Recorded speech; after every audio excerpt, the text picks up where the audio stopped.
নমস্কার বন্ধুগণ, আশা করি আপনারা সকলেই খুব ভালো আছেন। দেবযানীস কোজি কর্নারের নতুন একটি ব্লগে আপনাদের স্বাগত জানাই।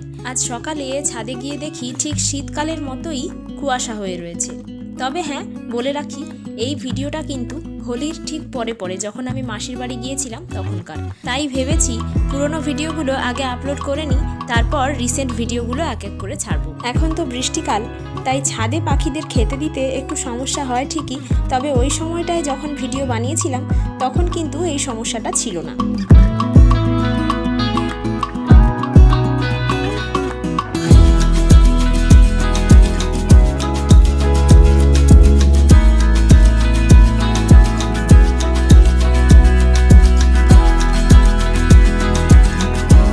বেলা বাড়ার সাথে সাথে দেখলাম কুয়াশাটা কেটে গেল আর রোদ বেরোলো।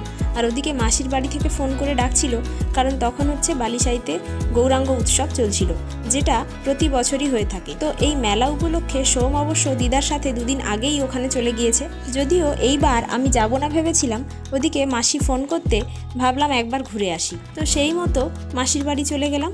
আর আমার টার্গেট ছিল সন্ধ্যের মধ্যে ফিরে আসা, থাকার কোনো প্ল্যান ছিল না। তো সকাল সকাল গিয়েছিলাম যাতে মন্দিরে পুজো টুজো দিয়ে সন্ধ্যের মধ্যে মেলা দেখে ঘুরে আসতে পারি। তাই মাসি, বৌদি আর বোনদেরকে নিয়ে বেরিয়ে পড়লাম মেলা। আর মাসির বাড়ি থেকে বেরিয়ে কিছুটা হেঁটে এগিয়ে এলেই এই যে আমরা মেলার জায়গাটাতে পৌঁছে গেছি, আর মন্দিরের চূড়াটাও দেখা যাচ্ছে।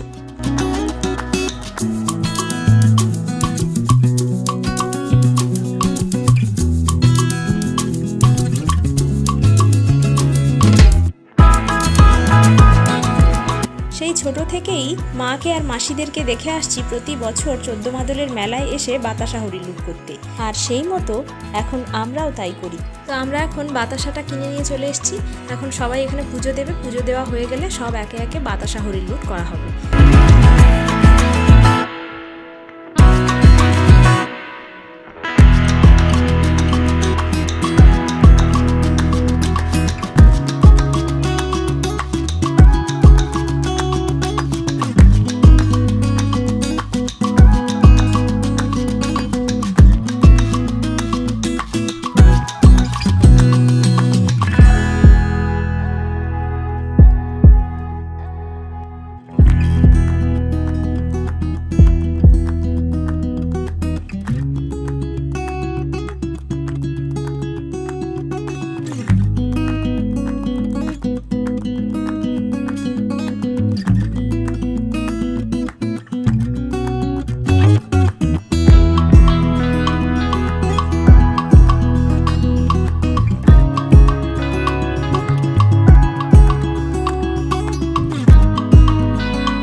হরির লুঠের বাতাসা কে না পেতে চায়। তো আমাদের এখন পুজো শেষ আর হরির লুঠও প্রায় শেষ। এখন আমরা প্রণাম পর্বগুলো সেরে নিয়ে ফেরার পথে অনেকগুলো হরির লুঠের বাতাসা তুলেছিলাম।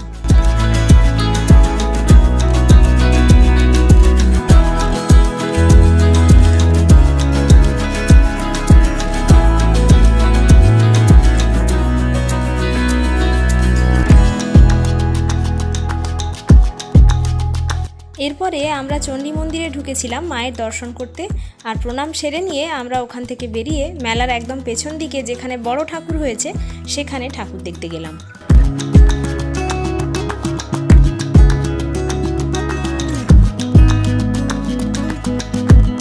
বালিসাইয়ের 14 মাদলের মেলায় প্রতি বছরই মা চণ্ডীর এইরকম বড় প্রতিমা করে পুজো হয়। মা চণ্ডীর এই প্রতিমার উচ্চতা 30 ফুট। তবে পাশাপাশি মা শীতলা, লক্ষ্মী, নারায়ণ এদেরও পুজো হয়।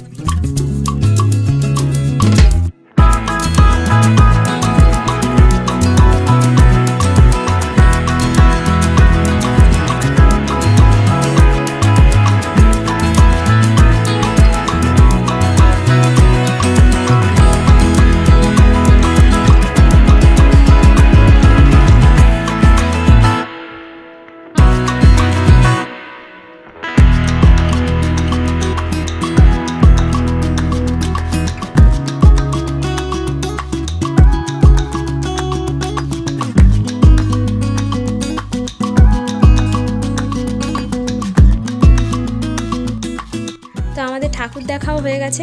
এখন আমরা ভাবছি যে একটু মেলাটা ঘুরে ফিরে দেখব, তাই এদিক ওদিকে একটু ঘোরাঘুরি করছি।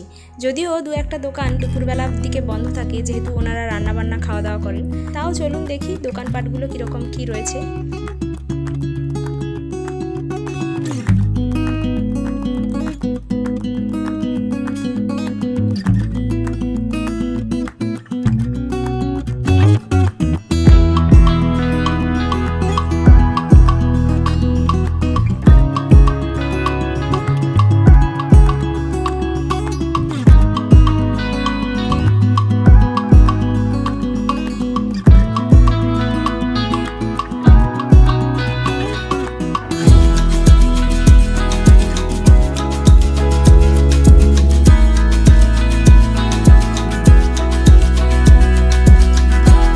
তো মেলায় আমরা একটু ঘোরাফেরা করেই চলে এসেছি মেলার একদম পেছন দিকে, যেখানে আমরা সবাই ভোগ খেতে বসে পড়েছি। প্রতি বছরই এখানে গৌরাঙ্গ ঠাকুরের অন্নভোগ খাওয়ানো হয়, আর প্রতি বছরই বালিসাইতে এই মেলার সময় আমরা আসি আর মেলা ঘোরাফেরা করি, ঠাকুরের ভোগ খাই। তো চলুন তাহলে এখন খাওয়া দাওয়াটা সেরে নিই।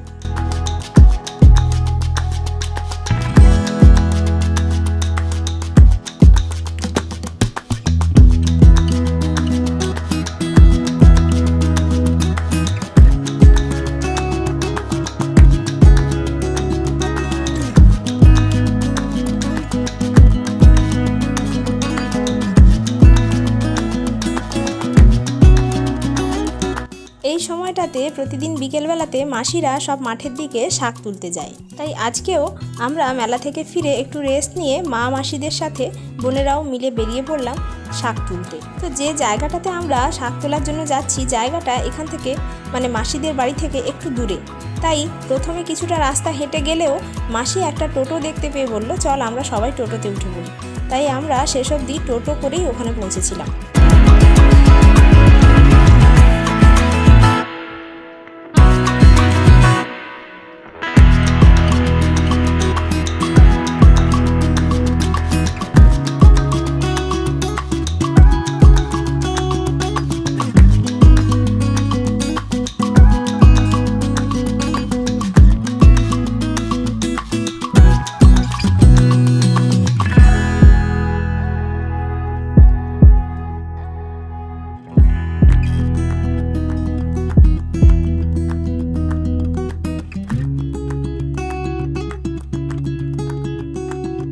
এই যে ব্যাগ, পলি ব্যাগ হাতে সবাই আমরা নেমে পড়েছি এখন মাঠে।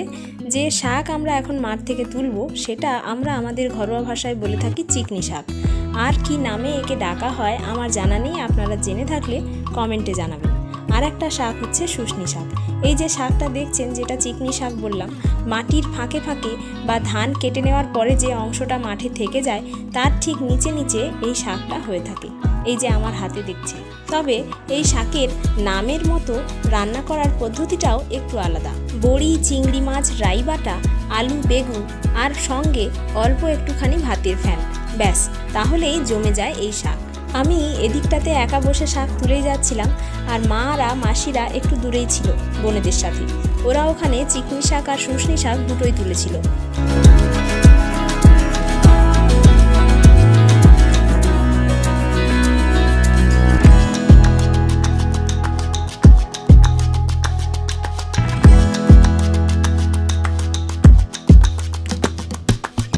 মাঠে শাক তুলতে যাওয়াটা একটা সময় সাপেক্ষ ব্যাপার, হাতে একটু সময় নিয়েই বেরোতে হয়।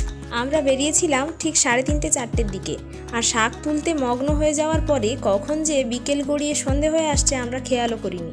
আর তখন সূর্য দেখুন একদম অস্ত যায়। তাই সন্ধে হওয়ার আগেই আমাদেরকে মাঠ থেকে চলে আসতে হবে। তো মায়েরা বলল যে চলে আয় এবার, আর অন্ধকার হয়ে আসছে, আর এখানে থাকার কোনো দরকার নেই। আর আমরা যারা শাক তুলছিলাম আমাদের প্রত্যেকের কাছেই একটা ছোট করে পলি ব্যাগ ছিল, যে যতটা পেরেছে তুলেছে। আর আমার হাতে যে এই পলি ব্যাগটা দেখছেন, এর মধ্যে শুধু আমি চিকনি শাকই তুলেছি, যতটা আছে পুরোটাই আমি তুলেছি। যাই হোক, চলুন তাহলে আজকের ভিডিওটা এখানেই শেষ করছি। খুব শিগগির দেখা হচ্ছে নতুন একটা ভিডিও নিয়ে। ততক্ষণ আপনারা সকলেই ভালো থাকবেন, সুস্থ থাকবেন, সাবধানে থাকবেন আর সকলের খেয়াল রাখবেন। আজকের ভিডিওটা যদি আপনাদের ভালো লেগে থাকে তাহলে প্লিজ ভিডিওটাতে একটা লাইক করে দেবেন। আর আপনারা যারা চ্যানেলে নতুন অথবা এখনও চ্যানেলটা সাবস্ক্রাইব করেননি তাদের কাছে অনুরোধ রইল দেবযানীস কোজি কর্নার ইউটিউব চ্যানেলটাকে সাবস্ক্রাইব করার জন্য। চলুন তাহলে আজকের মতো আসি, নতুন ভিডিওতে আবারও দেখা হচ্ছে। ততক্ষণ আপনারা সবাই ভালো থাকবেন। ধন্যবাদ।